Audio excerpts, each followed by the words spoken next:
ትርከብ ንእሽተይ ቤት መስተ ውሽጢ ጃን ዝተባህለት ምልክዕቲ ጎርዞ ናብርኣ ንምምሕያሽ ድፍእ ቅንዕ ትብል ኣላ።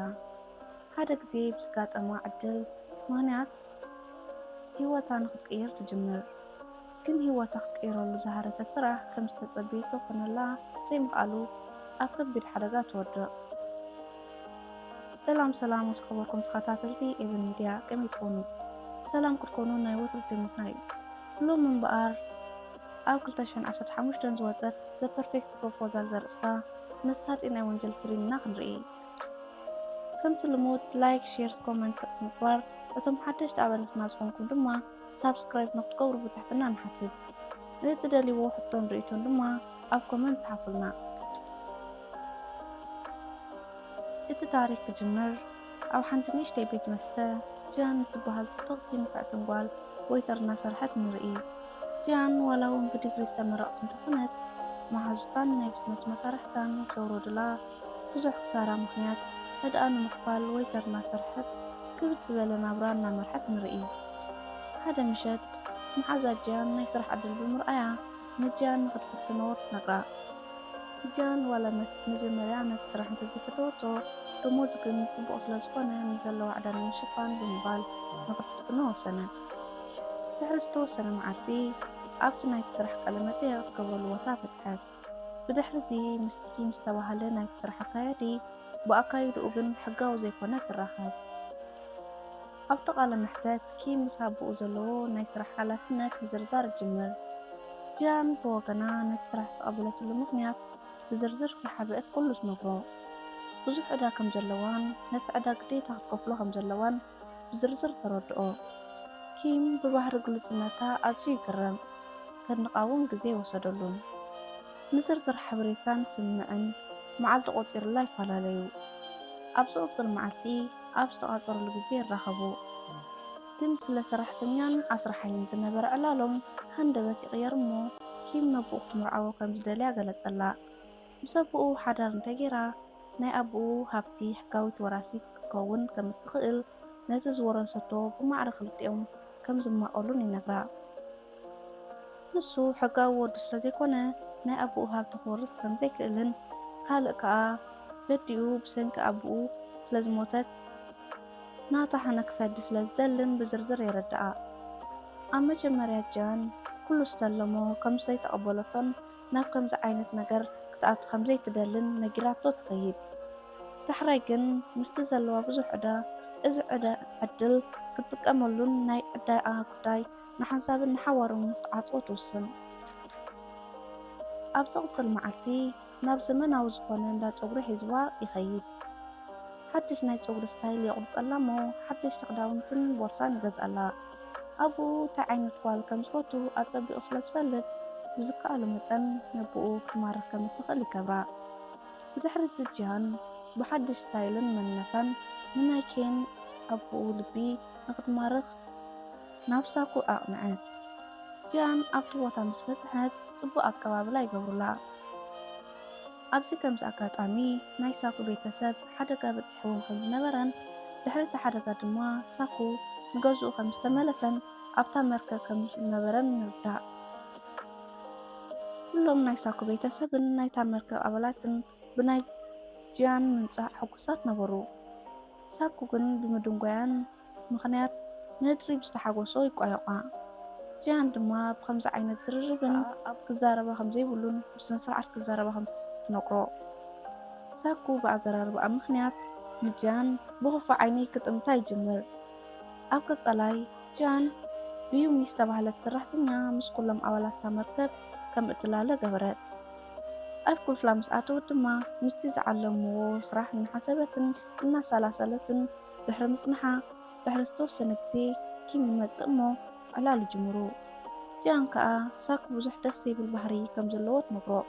ኬን ከዓ ኣቦኡ ኣብ ኣዋልድ ዘለዎ ምሒር ጽልኢ ስለ ዝፈልጥ ከጠንቅቓ ይጅምር።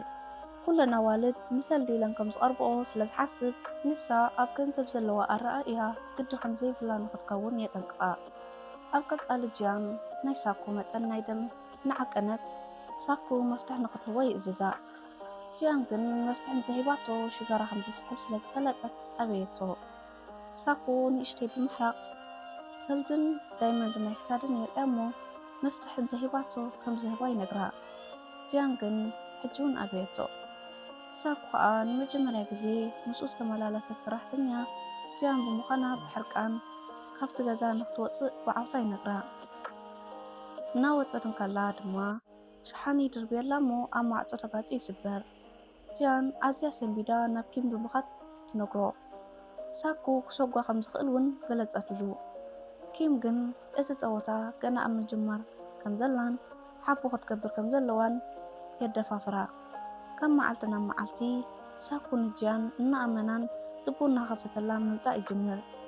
ኣብ ልዕሊኡ ዘለዋ ተገዳስነትን ኣብ ገንዘብ ብትተርዮ ዘይተገዳስነትን ንኽኣምና ይደፋፍኦ። ብእተርእዮ ልዕል ፍቕሪ ነታ ናይ መወዳእታ ዝሞተት ሰበይቱ ክዝክር ይጅምር። ንነዊሕ ግዜ ገዲፍዋ ዝነበረ ፀወታ ፒያኖ ከም ብሓድሽ ምፅዋት ይጅምር። ጂያን ግን ግዜ ብዝኸደ ቁፅሪ ምስ ኪም ኣብ ፍቕሪ ትወድቕ። ኩሉ ግዜ ስለ ዘማኽራን ኣብ ጎና ስለ ዝኾነን ልባ ኣብኡ ይሰዓር። ሓደ መዓልቲ ምሸት ንበይኖም እናዕልሉ ከለዉ ሓደ ናይ ሳኩ ሰራሕተኛ ይሪኦም። ኣብ ቀጻላይ ትእትብቲ ሳኩ ዓሳ እናገፍፍ ከሎ ሓደ ዓቢ ዓሳ ይሕዝ እሞ ክስሕቦ ምስ ጀመረ ግን ዓቢ ስለ ዝነበረ መሳኩ ምስ ዊልቸሩ እናሰሓበ ናብቲ ማይ ከእትዎ ይደሊ እሞ ጂያን ንሓደ ካብቶም ሰራሕተኛታት ካህን ዝተባሃለ ነቲ ገመድ ክብቅሶ ነገረቶ። ካህን ከም ዝተባሃሎ ገበረ። ሳኩ ግን ካብ ሓደጋ ስለ ዘድሓኖ ኣብ ክንዲ ምስጋና ብሕርቃን ክነድር ክትፃረፍን ይጅምር። ብናይ ካህን ስራሕ ስለ ዝተባሳጨወ ክልተ ዕድል ይህቦ። ወይ ናብቲ ባሕሪ ኣቲኻ ነቲ ዓሳ ምፃዮ ወይ ነዚ ምግቢ ካብ መሬት ኣልዒልካ ብልዓዮ ኢሉ ነቲ ምግቢ ኣብ መሬት ይደፍኦ። ካህን ከዓ ነታ ካልአይቲ ምርጫ ብምምራፅ ካብ መሬት ምግቢ ክምገብ ይጅምር። ኣብዚ ሰዓት ጂያን ብተግባራቱ ሓሪቓ ክትዛረብ ትጅምር። ብጣዕሚ ትዕቢተኛን ንሰብ ዘይድንግፅ ሓላፊ ምዃኑን ነገረቶ። ሳኩ ብኣዘራርባኣ ተበሳጭው ብያቲ ሙሉእ ምግቢ ይደፍኣላ። ጂያን ብሕርቃን ጫፍ በፂሑ ካብታ መርከብ ወፅያ ሆቴል ሒዛ ምሕዳር ትጅምር። ኣብታ ምሸት እቲኣ ኪም ናብኣ ብምምራሕ ናብታ መርከብ ክትምለስ ከም ዘለዋን እንተዘይኮይኑ ግን ንዓኣ ዝትከኣ ኣዋልድ መሊእን ከም ዝኾናን ብቐሊሉ ክትከኣ ከም ዝኽእልን ይፈራርሓ። ሳኩ ድማ ኣብታ መርከብ ናይቲ ካፒተን ኣልበም ይርኢ ነበረ። እቲ ናይታ መርከብ ካፒተን ድማ ጂያን ብኩሉ ነገራ ነታ ዝሞተት ሰበይቱ ከም ትመስል ንሳኩ ይነግሮ። ዝገርም ኩነታት ድማ ሳኩ ኣብ ዝቕፅል መዓልቲ ጂያን ኣብ ዘላት ሆቴል ብምኻድ ንኽትምለስ ይልምና። ምምላስ ጥራሕ ዘይኮነስ ንኽትምርዓው እውን ሕቶ የቕርበላ። ጂያን ድማ ብዘይነግፈረ ሕቶኡ ተቕበል። ናይ ምርዑኡ መዓልቲ ምሸት ኪም ነብኡ ካብቶም ዓበይቲ ናይ ቁማር ትካላቱ ወይ ካቢኖታት ሓደ ክህቦ ይሓቶ። ሳኩ ግን ኣብ ቀረባ መዓልቲ ንሓደ ሰራሕተኛ ከም ዝሸለሞ ብምንጋር እምቢ ይብሎ። ኪም በብኡ ካብ መዓልቲ ናብ መዓልቲ ቂም እናሓዘ ይመፅእ። ብሕርቃን ድማ ክሳብ ሕጂ ገንዘብ ክብል ምስኡ ከም ዘሎን ኣድዩ ድማ ናይ ሕክምና ገንዘብ ኣብ ግዚኡ ስለ ዘይተኸፈለላን ከም ዝሞተት ይዛረቦ። ኣብ ቀጻላይ ንፅባሓይቱ ኣብ መርከብ ናይ መርዖኦም ፕሮግራም ፓርቲ ነበረ። ሳኩ ምስ ጂያን እናዕለሉ ስለ ናይ ሰንድሬላ ታሪክ ነግራ። ጂያን ምስ ሰንድሬላ ብዙሕ ዘመሳስል ነገር ከም ዘለዎን ነግራ እሞ ካብታ መዓልቲ ጀሚሩ ንጂያን ሰንድሬላ እናበለ ክፅዋዓ ይጅምር። ኣብታ ምሸት እቲኣ ኪም ንጂያን ተራኺቦም ስለ እቲ ዝዓለምዎ መደብ ምዕላል ይጅምሩ። ኣይረሳዕኽዮንሽ ዶ ኢሉ ይሓታ። ጂያን ከዓ ብፍቕሩ ስለ ዝተማረኸት ከም ዘይረስዐቶን በቲ ዝተለምዎ መሰረት ብምግባር ትኸይድ ከም ዘላን ትነግሮ። ሃንደበት ድማ ኪም ንጂያን ብምፅጋዕ ከናፍራ ክስዕም ይጅምር። እቲ ዘሕዝን ግን ንፅባሒቱ ካብ ድቃሳ ምስ ተስአት ሳኩ ኣብ ዓራቱ ሞይቱ ትረኽቦ። በዚ ነገር ብጣዕሚ ሰንቢዳ ትሕግዞን ትጭብጦን ይጠፍኣ። ገጹ ብኸበርታ ሸፊና ንኸይም ትፅውዖ። ኪም ምስ መፀ ድማ እቲ ሁርሻ ክርከቦ ዝኽእሉ ኣብ ናይ ሳኩ ትውልድ ሃገር ውሳነ ምስ በፅሑ ናይ ሞት ሰርቲፊኬት ምስ ተዋሃቡን ከም ዝኾነ የረድኣ። ጂያን ናይ ኪም ኣዘራርባ መሪሱ ካልእ ጭንቀት ይውስኸላ። ሳኩ መን ከም ዝቐተሎ ክፈልጦ ኣይከኣሉን። ናብ ፖሊስ ክንድውል ኣለና በለቶ። ኪም ግን ፖሊስ ክሰምዖ ከም ዘይብሉን ቡሳን ከተማ ክሳብ ዝበፅሑ ነቲ ነገር ወላ ሓደ ሰብ ክፈልጥ ከም ዘይብሉን ክገብሩ ከም ዘለዎም ይነግራ። ሓሳቡ ዋላ ኣይተዓመቕን ካብ ምቕባል ወፃኢ ካልእ ኣማራፂ ስለዘይነበራ ሕራ ይበለቶ። ብድሕሪ እዚ ልክዕ ሂወት ከም ዘለዎ ሰብ ኣምሲላ ወልሓደ ከምዘይተፈጠረ ንምምሳል ትፍትን። እቶም ሰራሕተኛታትን ናይታ መርከብ ኣባላትን ግን ብሓለቆኦም ዘይተለመደ ባህሪ ድንግርግር ይብሎም። ክዛረብ ይኹን ክንቀሳቐስ ካብ ዝርእይዎ ስለዝደንጎየ ክጠራጠሩ ጅምሩ። ጂያን ድማ ሰዓል ስለዝሓዞ ንዝኾነ ሰብ ክርኢ ይኹን ክዛረብ ከምዘይደሊ ነጊራ ምስኡ ዘለዎም ርክብ ጠጠው ከብሉ ነበረቶም።